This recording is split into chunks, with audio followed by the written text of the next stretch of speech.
above as well as under the water.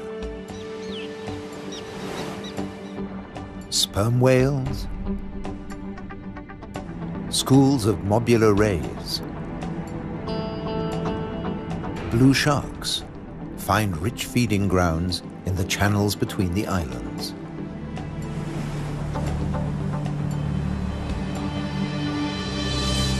Nutrient-rich reefs draw in life. Blue whales seek out tons of krill in ocean depths. Here, around the Azores, Europe's wild islands.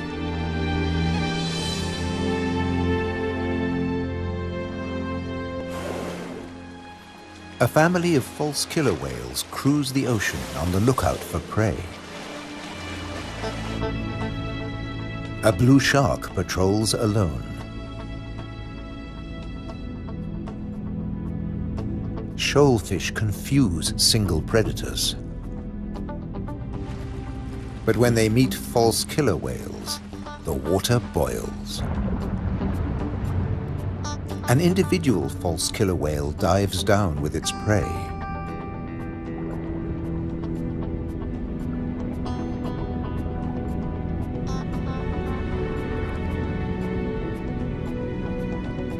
A blue shark comes late to the feast, drawn by scent molecules. But this morsel presents a problem.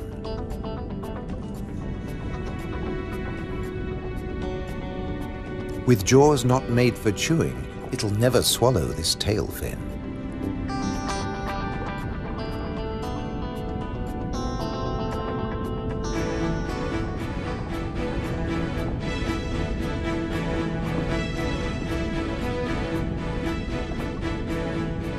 Most fish force water through their gills to breathe.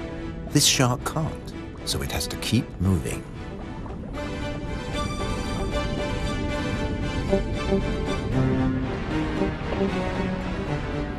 Near the surface, another blue shark is demolishing a tuna. This job its teeth can do: shake and take.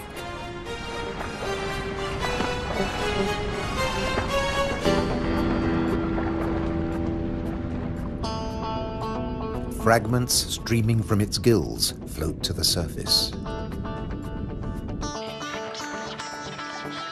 A little extra for the seabirds.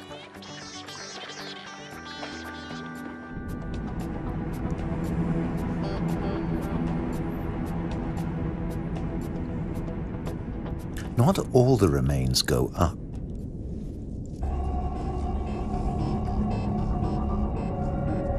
Spread by the current, the scent draws a moray eel from its cave.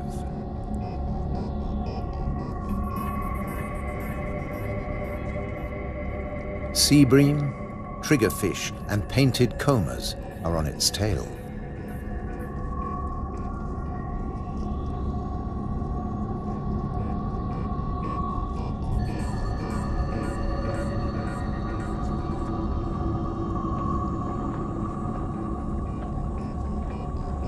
The ocean around the Azores is not short of flesh.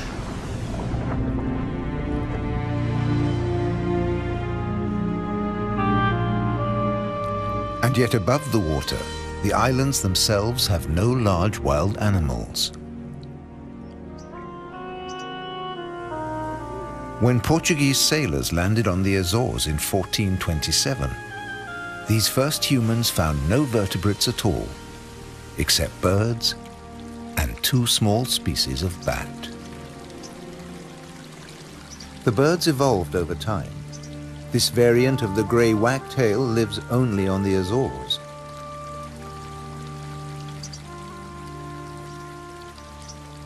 With head feathers a different color from its European relatives. Whole islands have changed too. Santa Maria must have been much warmer once.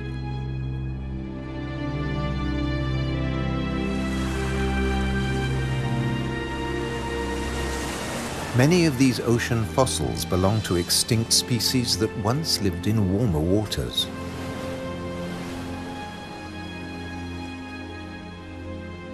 The water temperature may have fallen, but not the diversity of species.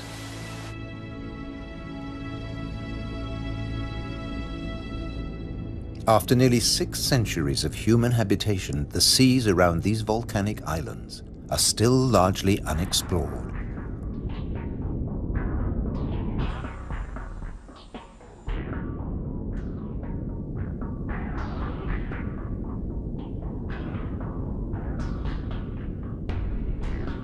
This is the world of the anglerfish.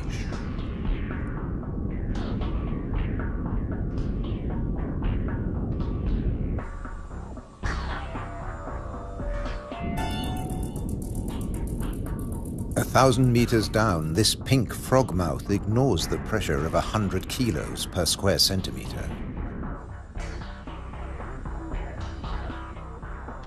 Other deep dwellers are less easy to name.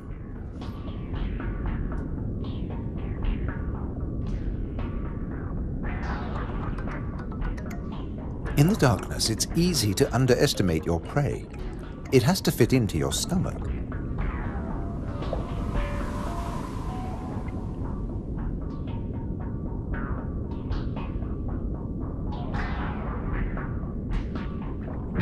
The six-gill is one of the largest deep-sea sharks, but at night it swims to the shallows to feed.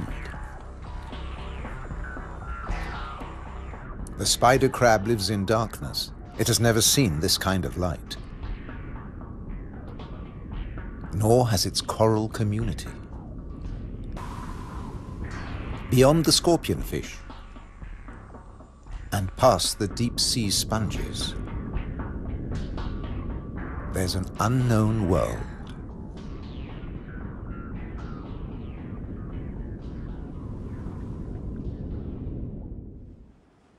Imagine the Atlantic between Europe and America 8 million years ago. Pressure along the mid-Atlantic ridge forces the continental plates apart. Volcanoes pierce the surface on both the Eurasian and the American side. The Azores.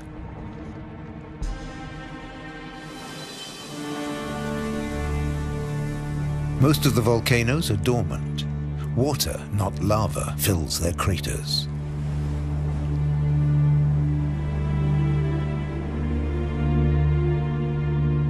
Sometimes only crater edges rear from the sea, worn down by the elements. Spawned by the sea, thereto they will return. For now, it's craters that dominate the landscape. Gases still escape from fumaroles on some of the 1,700 volcanoes. Heat brings water almost to boiling point.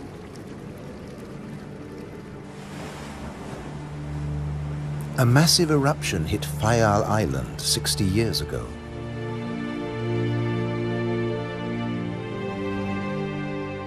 Humans couldn't live in this lunar landscape.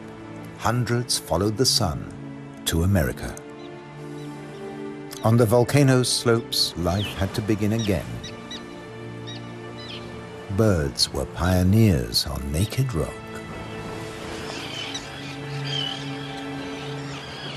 Wind and birds still bring seeds from over the sea. Some come floating in.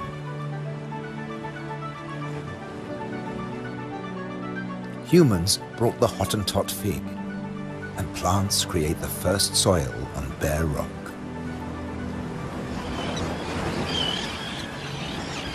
An active volcano will destroy life. Dormant or extinct, it can create it, above and below the water. The underwater cliffs of Formigas are the summit of a volcano. Overall, the waters of Europe's wild islands are home to more than 1,500 species. This is the spiny starfish.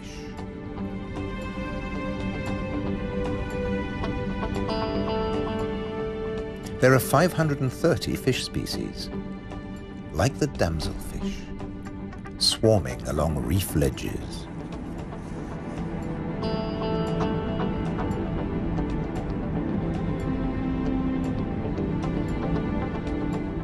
The grouper is a formidable loner. Its giant maws scare off intruders.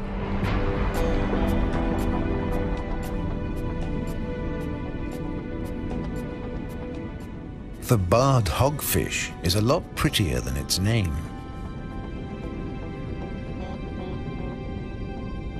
It's a protogynous hermaphrodite like its cousin, the grouper. It starts off female until it reaches a certain length. Then it becomes a male, aggressively defending its territory.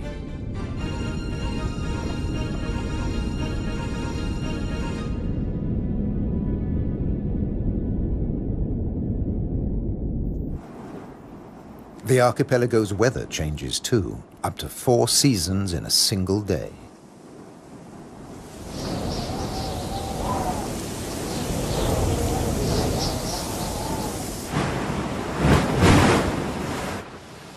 And when the winds blow above, down below, no one is safe. The storm surge tears into the sea floor. But turbulence won't deter European eels from their prey. They're adaptable, living equally happily in salt and in fresh water. This is just swell. Heavy surf stirs up food. For some, that means come out and eat. For others, take cover. The powerful grouper hides in his rock grotto.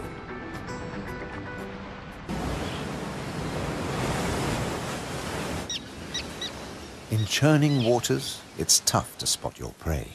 But the common terns have no choice. The first chicks have hatched, and they're waiting to be fed.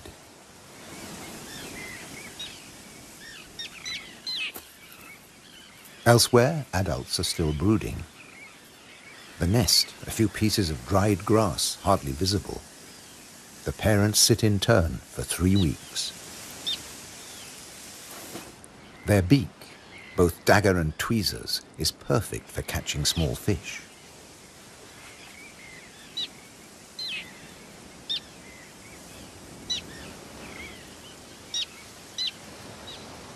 "3,000 pairs breed here.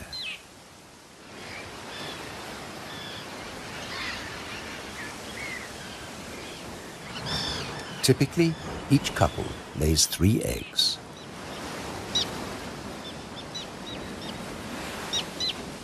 The chicks are fed for 4 weeks, till they can fly as well as their parents.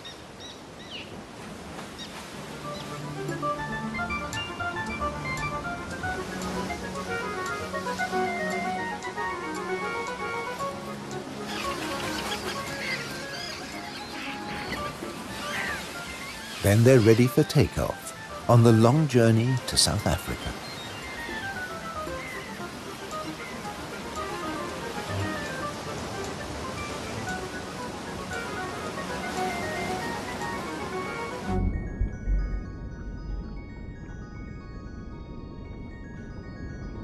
Under the water, survival can depend on staying still, very still, like a wide-eyed flounder.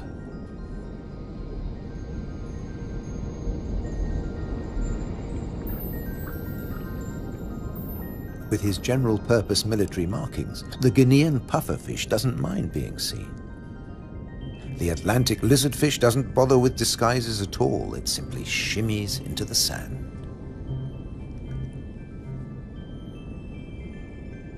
This may fool both its prey and its predators.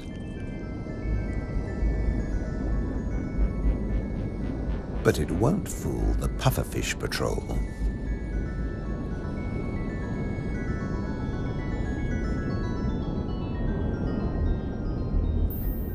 The shamefaced crab folds its pincers to protect its gills and digs itself in.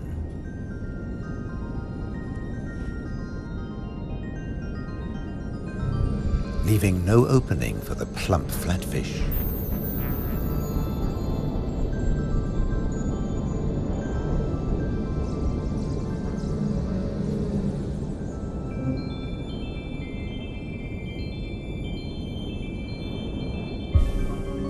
Bye. A starfish flees at top speed from a marauding snail.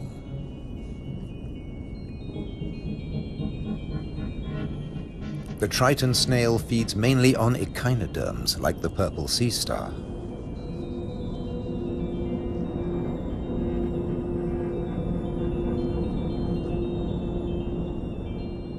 It's no big deal for an octopus. No pickings for it here.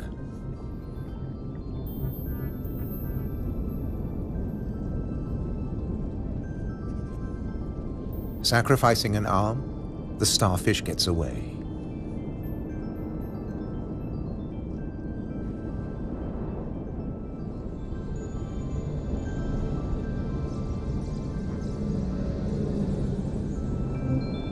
It's escaped with its life, and the limb will grow again.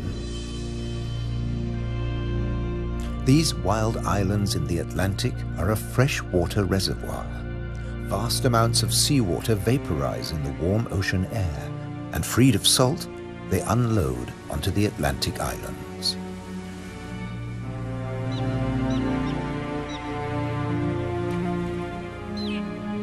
The common tern flies between two worlds, fishing in the sea and in the lakes.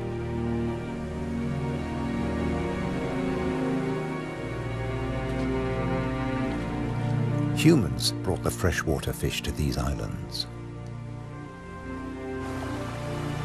Water flows straight off the impervious lava rock.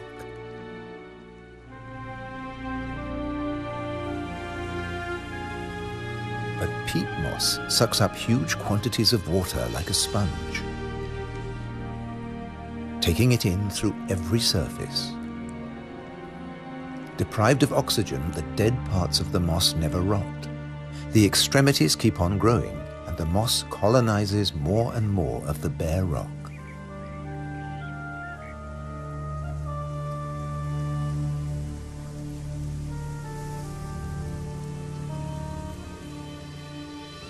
Just beneath, more than 270 caves pierce these wild islands, dark and cold.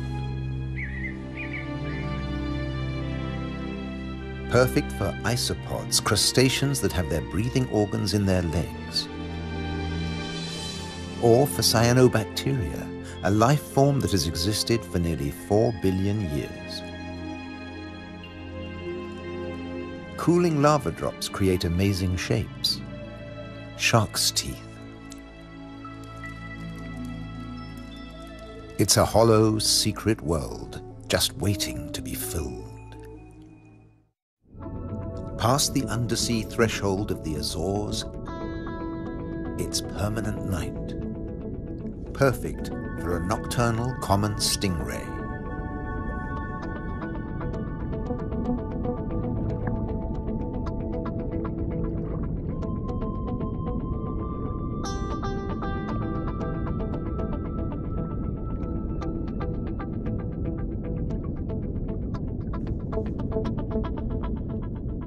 It's not alone here. Sliding over the cavern walls, unicorn shrimp. In the camera light, combers and scorpionfish snatch at their prey.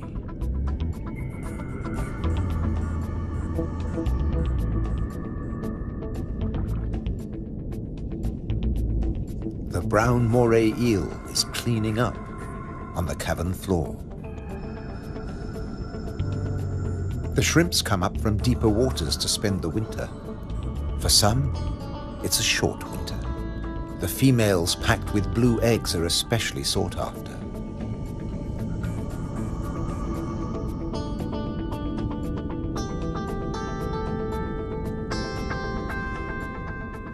The shrimps also live off crustaceans, their own species.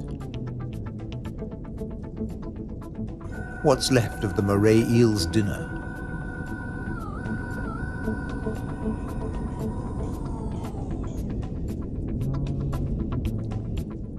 First, eat your neighbor, then take time for a spot of grooming.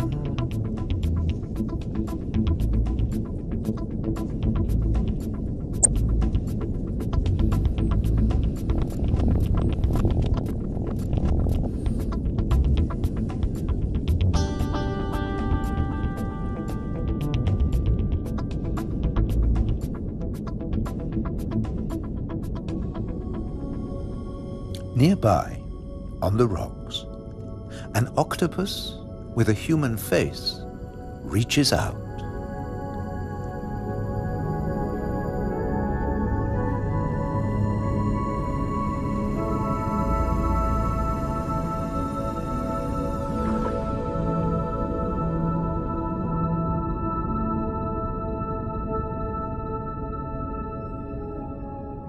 The stingray glides back to the ocean.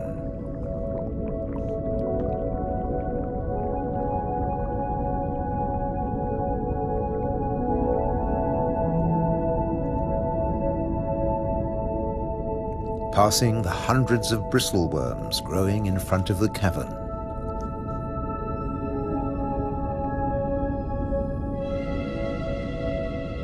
Their tentacles trap particles from the passing current to eat or to construct the tubes they live in.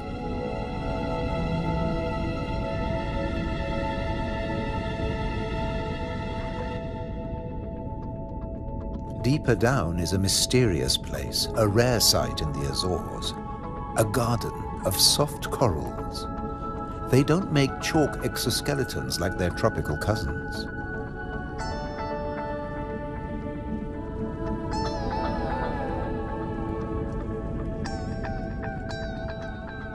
The currents carry plankton down to their home on sunken seamounts.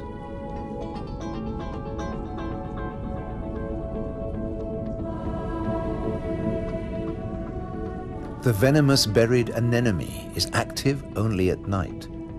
During the day, it contracts. Once, scientists couldn't agree whether corals were plants or animals, so they called them anthozoa, flower animals.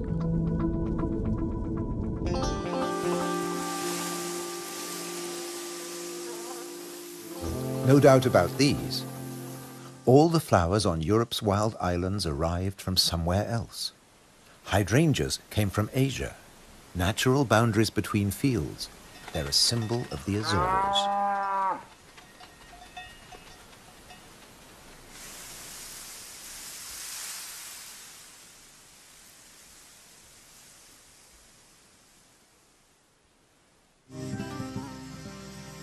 Hundreds of stone walls create hundreds of microclimates for the vines the settlers brought in the 15th century.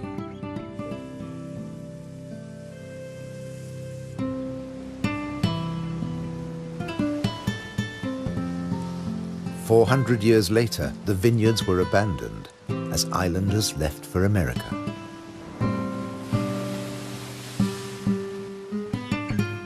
The stone walls became a playground for Madeira lizards. They were brought here by seafarers too. Azores wines are now fashionable again. Nearly 1,000 hectares, more than 2,000 acres of ancient vineyards on the island of Pico have been declared a World Heritage Site by UNESCO. The ruts of ox carts, once the island's only transport. They dragged firewood and building materials for houses and stone walls. And they carried the new wines down to the coast to ship to Europe, but at a cost. Beneath these waters is the strangest, most dangerous place on the Azores. They call it the Anchor Graveyard. Scores of great iron anchors lying on the seabed. When an Atlantic storm hit, the only way to save your ship from the rocks was to cut the anchor rope fast and dash for the open sea. The iron left behind has become a rusting reef for a multitude of creatures. These anchors are coated by algae and tube worms.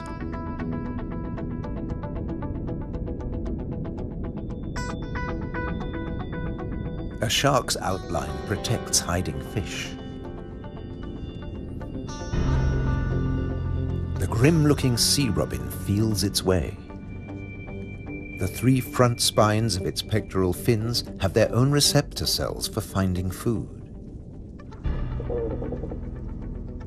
The Mediterranean moray's mouth is mournful, but it's miming the call of the sea robin's swim bladders. A common octopus discreetly searches for food. It will fit in anywhere.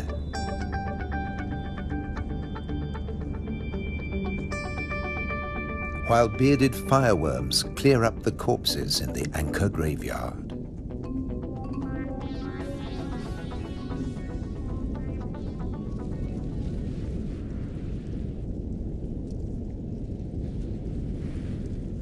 They are the mobile relatives of the immobile tube worms.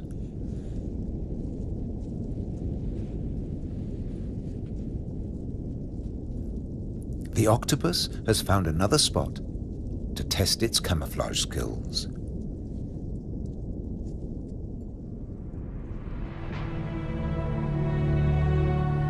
Above water too, human presence is everywhere, even in the craters.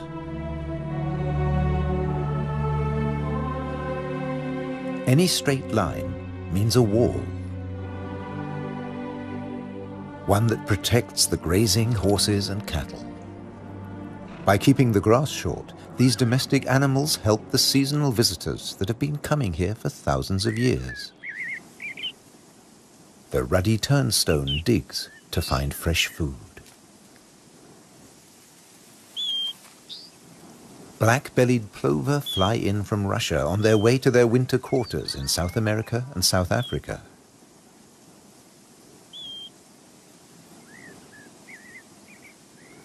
The ruddy turnstone drops in from the Arctic. The northern wheatear arrived from Canada via Greenland. The American pipit drifted in from North America. The blackbird? Well, it's here all year round. It's an endemic variety. The male is darker and glossier than its mainland cousin. Birds have to transport their own weight. A little body can be a big advantage on a long journey. But weight doesn't matter to other migrants.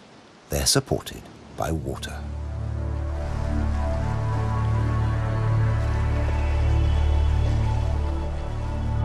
Humpback whales migrate between the Arctic and the tropics. They make a hunchback when they dive, hence the name.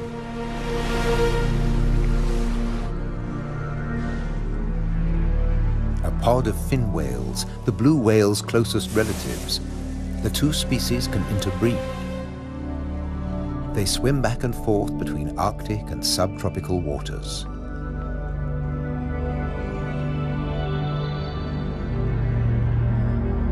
Fin whales and blue whales have their blowhole in the center of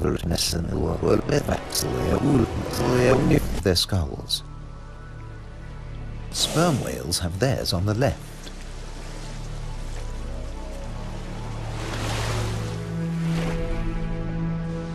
Baleen whales spend long periods sieving krill and plankton from the waters of the Azores.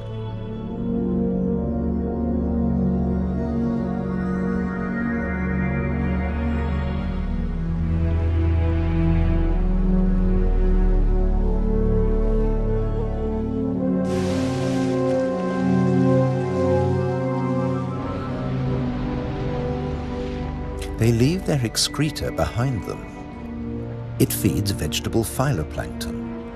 Animal plankton eat the phytoplankton, and at the other end of the food chain are fish and the whales themselves.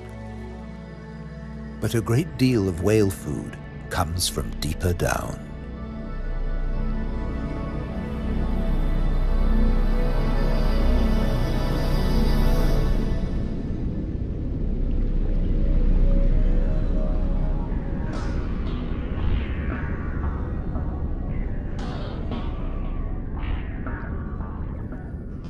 Meanwhile, not all the creatures of the eternal darkness are permanently banished to the depths. Every night, countless organisms leave the realm of the bizarre anglerfish and rise into shallower waters. Colossal amounts of krill join them on the upward journey. A nightly vertical migration. Salps and bioluminescent comb jellies illuminate the greatest movement of biomass on Earth. All here to harvest the vegetable plankton, or get eaten themselves. This innocent-looking blob is anything but. A Portuguese man-o'-war is a colonial organism, a conglomeration of polyps serving different functions. One polyp is the sail. Innumerable other polyps repel invaders or catch booty with tentacles that stretch up to 30 meters. On the right, a salp has become ensnared. Venom from stinging cells kills the prey. The tentacles drag it to the mouth.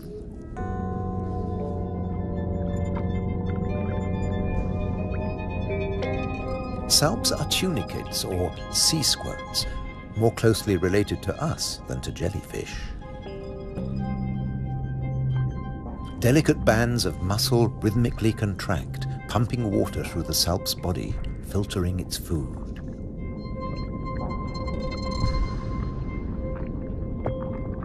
Salps build into chains and can direct themselves through the water.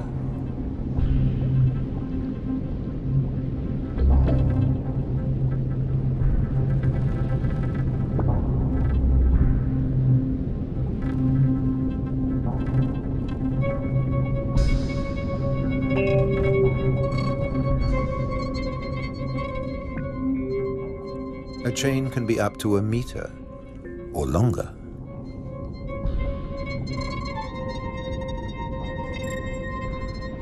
Unlike salps, many jellyfish have venomous tentacles. But they too have predators. They're one of the favorite foods of loggerhead sea turtles. On their 5-year journey from the Florida beach where they were born, they swallow innumerable jellyfish immune to the venom.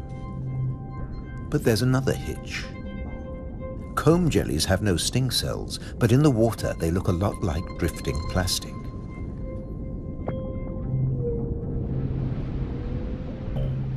And that's the problem. The turtles try to eat plastic, and it kills them.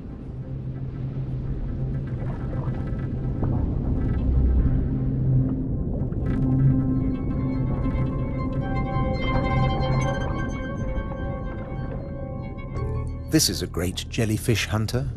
At up to 3 meters in length, the ocean sunfish particularly relishes the Portuguese man-o'-war. But that too catches other jellyfish.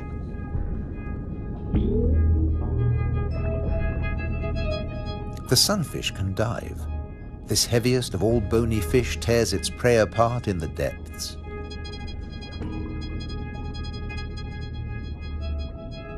The man-o'-war must stay on the surface, but it's a most effective hunter.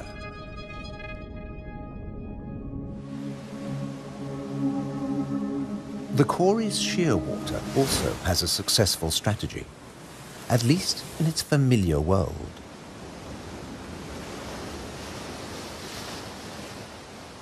It deposits its eggs in niches high on the rocky cliffs.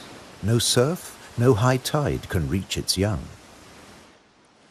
But now they face a new danger. Stray cats.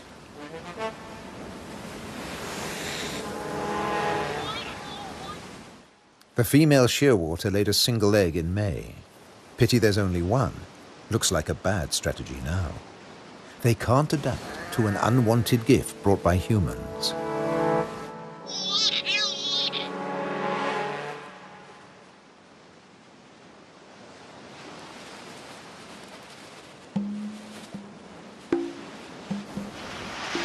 On the island of Corvo, more than 80% of predated chicks are the victims of cats.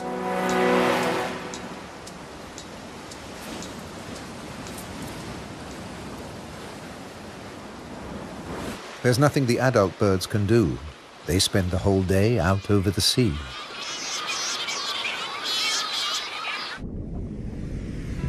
By contrast, periphyton, a mix of algae, bacteria, and microbes, stay where they grow, ruled by time and tide. Some quickly find a home on flotsam and jetsam. Attached and yet mobile, they drift across the ocean. Goose barnacles fix onto hard surfaces. Their cirri grasp plankton from the water. No matter what it's made of, marine debris attracts life forms.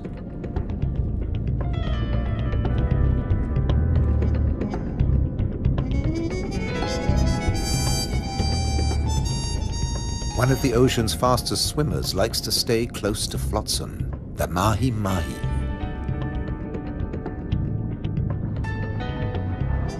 Because floats and buoys provide protection in the open sea. Some species may have survived ocean transfer as passengers on floating debris.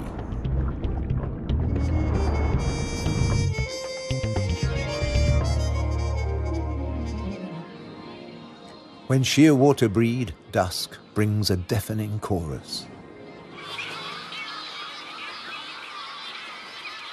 Parent birds calling to their young as they return from the sea.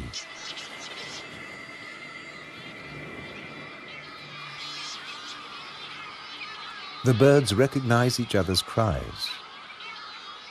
75% of all the world's shearwaters breed in gigantic colonies on the Azores.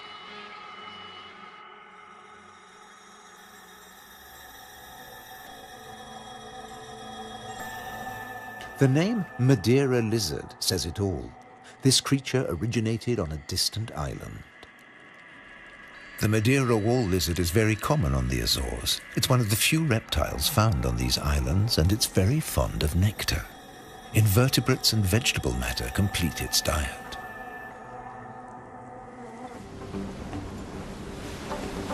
Just across the bay is the domain of a giant. This is the whale shark.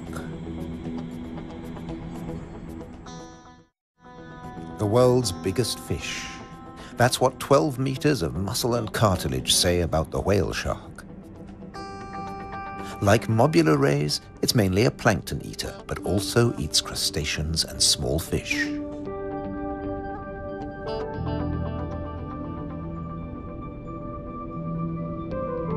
The rays' rolled fins on their foreheads direct the plankton into their mouths.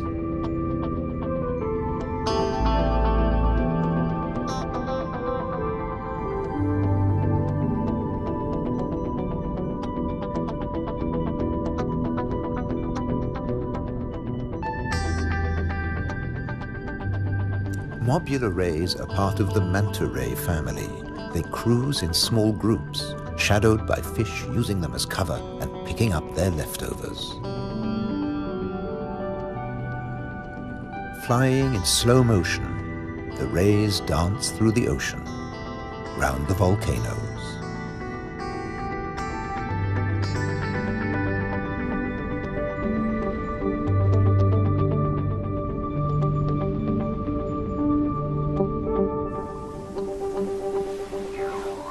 High above, there's something stirring on the cliffside.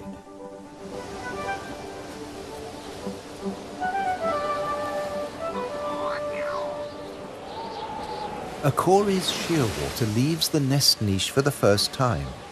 He doesn't know a thing about flying, but his parents have stopped feeding him. He has to learn to fly as fast as possible, or he'll never have a meal again.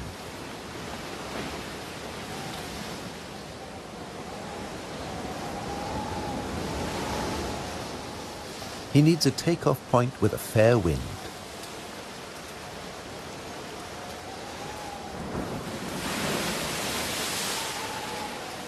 Even on the rocks, he looks unsteady.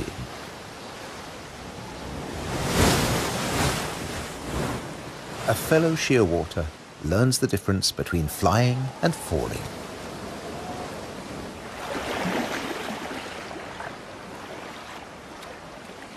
If you're already on the surface of the sea, there's nowhere further to fall. But getting aloft is even more difficult.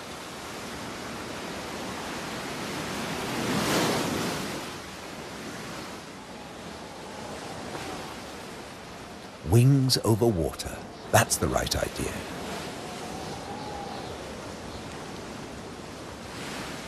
Taking off from the sea in a side wind? Tough even for the experienced.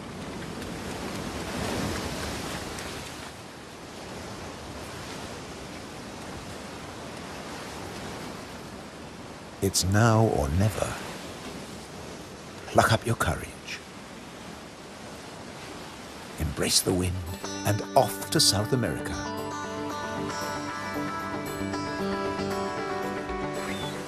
On the Azores, you're either coming or going. In December, with the sheer waters long gone, male sperm whales are returning from their feeding grounds in the Arctic waters. They meet males who were too young to make the journey and mothers with their young calves born while they were away.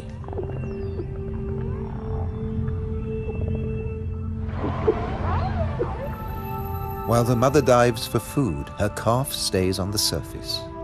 It'll be 2 years before he dives with the group.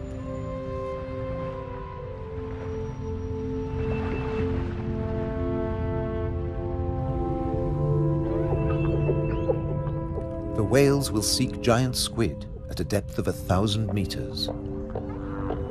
At 18 meters and weighing in at 50 tons, sperm whales are the world's biggest toothed whales.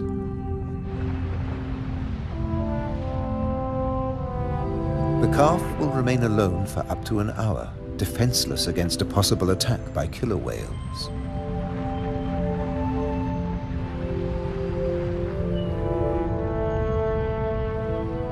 Finally, the group return from the deep.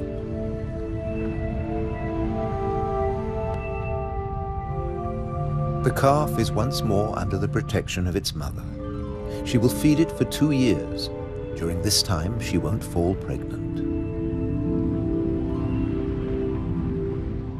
Now the whales can take their ease, preferably hanging vertically in the water.